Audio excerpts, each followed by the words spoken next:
determined to do it, well, now you're in a state where you've trespassed. You don't belong in this frame of mind. You're supposed to be framing your mind on things above, where you are. And things that related to doing things that are wrong don't belong in that kind of a mindset. So you've trespassed. But you'll notice you haven't sinned here because it then gives birth to sin. Birth is what is produced. So we have to start out with that. So it is then reasonable to understand that the trespass happens within the mind. Because the sin is the action, the trespass has to happen. There has to be conception before there's actual action.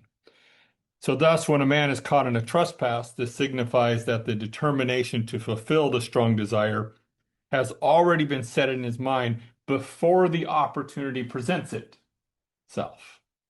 So before he has an opportunity to do it, he's already committed in his mind to being able to wanting to do it, to desiring and determining he's going to do it. Now, it's not just the concept of overtaking is not just used in the sense of negative, where he's overtaken by a trespass. We see an example of it just its general use and really helping us understand it does actually signify something that is in advance of its expected time. We see that while Jesus was in Bethany at the house of Simon the leper, a woman brought a flask of spikenard, broke it, and poured it over his head. Her action shows overtaken by acting before the expected time. And how did she act before the expected time? Well, she was doing this early to anoint his body for burial. And we see this over in Mark chapter 14, verse 8.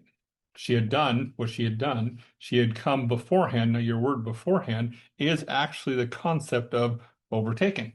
Same word that's being used there. Because it's an action that was done before its anticipated time.